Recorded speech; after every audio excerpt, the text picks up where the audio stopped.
Ngobras, ngobrol asik dan santuy bersama Fakultas Dakwah. Assalamualaikum warahmatullahi wabarakatuh. Selamat sore Sobat Ngobras semuanya. Berjumpa lagi dengan saya Alfi Nur Aini. Pada sore hari ini sembari nunggu ngabuburit ya, nunggu buka puasa, kita akan ngobrol asik dan santuy tentunya ya, dengan tema tips menenangkan hati dan pikiran. Nah, di sini sudah hadir narasumber kita.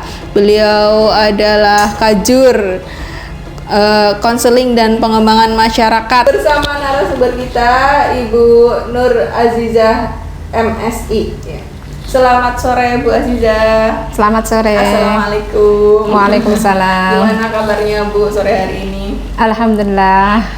Baik. Alhamdulillah. Puasa sampai hari ini masih lancar Bu?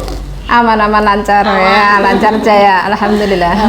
Nah, ini kadang kita merasakan mungkin nggak selalu namanya hidup itu selalu bahagia. Kadang kita mungkin merasa sedih, merasa susah, merasa gabut, galau itu karena nggak tahu sebabnya apa, dan kadang pengen menyembuhkan diri itu biar hatinya tenang, pikirannya tenang, jauh dari overthinking itu. Tipsnya gimana sih Bu?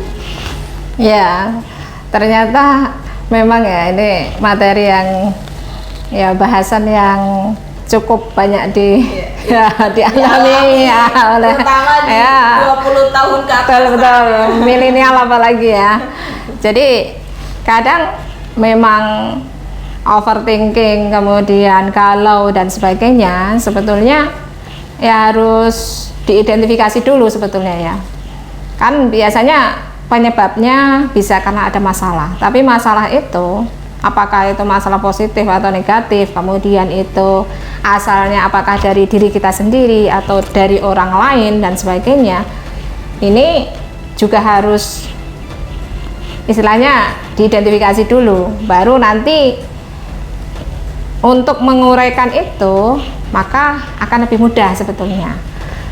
Baru kemudian ketika sudah tahu ya fokus masalahnya, ataupun memang kita itu dalam kategori tadi ya hati dan pikiran kita tidak tenang, maka baru kita akan mulai atau bisa memulai bagaimana untuk menenangkan hati dan pikiran. Karena betul ya, karena kadang ya itu tadi antara hati dan pikiran juga sebetulnya ya dua hal yang berkaitan gitu ya.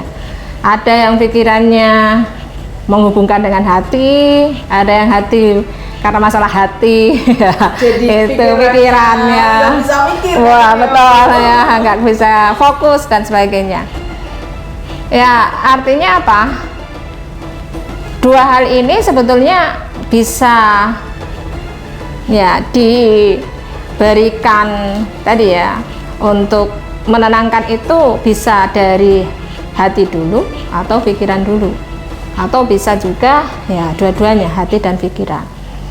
Tapi memang kalau dari hal-hal yang bisa dilakukan sebetulnya ya Sobat Ngobras semuanya bisa ya, yang pertama itu kalau dalam ajaran Islam ya berarti muhasabah gitu ya. Jadi muhasabah itu bisa ya introspeksi, sebetulnya selama ini itu apa sih yang salah pada diri saya, kemudian ya kaitannya dengan hati, kaitannya dengan pikiran, apakah selama ini itu sudah benar atau tidak. Atau kadang tadi pikiran itu yang sebetulnya lebih banyak overthinkingnya positif atau negatif.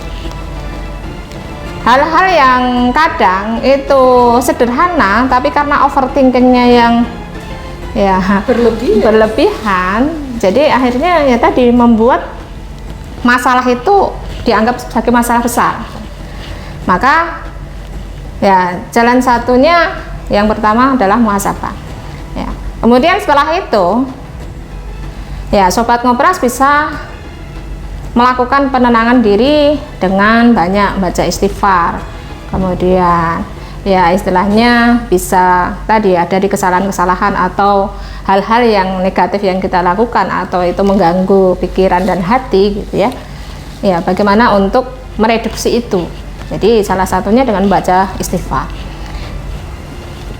Kemudian yang ketiga, ya bisa juga dengan tadi melihat bahwa apa sih sebetulnya yang harusnya ya dalam kategori pikiran itu kita itu harus positive thinking ya, supaya tadi pikiran itu tidak merembet kemana-mana.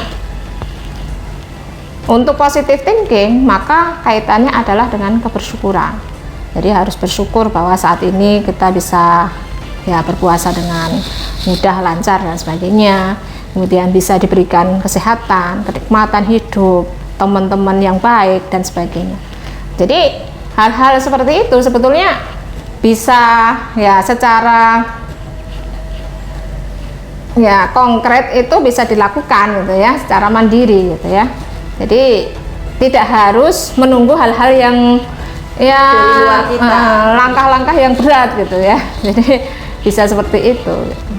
Oke, tapi kadang ketika sudah muhasabah, udah banyakin zikir gitu ya Bu, udah mencoba untuk bersyukur juga kadang masih aja galau-galau itu masih sering menerpa kita. Itu gimana nih langkah selanjutnya kalau tiga hal itu masih belum bisa nih menenangkan hati dan pikiran kita?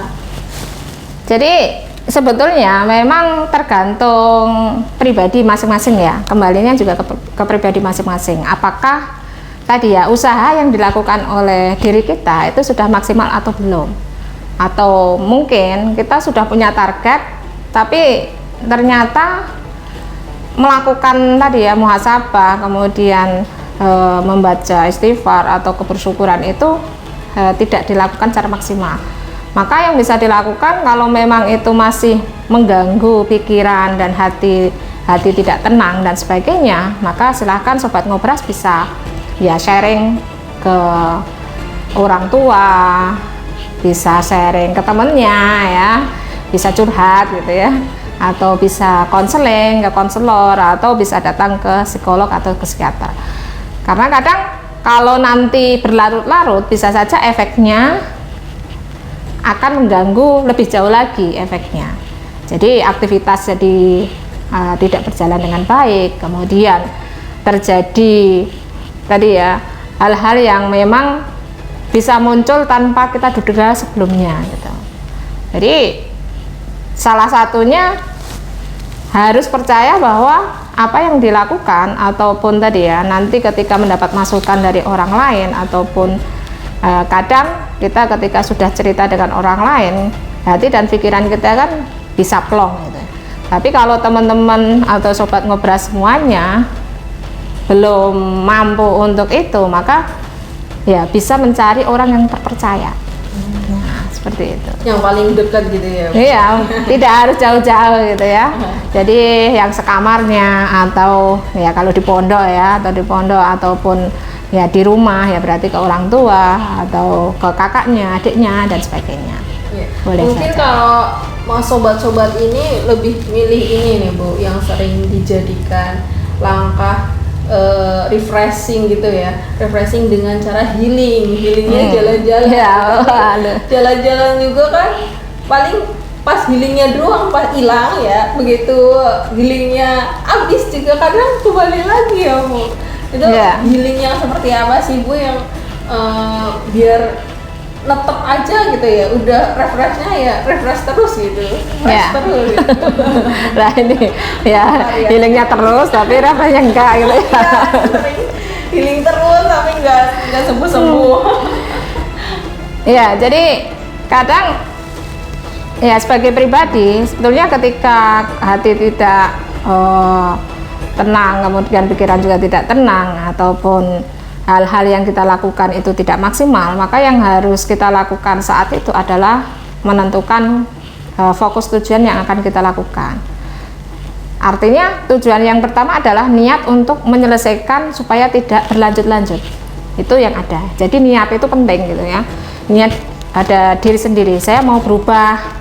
Kemudian saya mau menghilangkan hal-hal yang mengganggu hati dan pikiran ya, seperti itu. Kemudian yang bisa dilakukan adalah ketika sudah menentukan fokus, maka ya kalau mau melakukan healing dan sebagainya ya bisa saja, tapi nggak harus jalan-jalan kemana, tapi bisa melakukan hal-hal sederhana ya, yang bisa dilakukan di rumah, di kamar ya. Kalau healingnya mungkin nonton drakor ya. Waduh.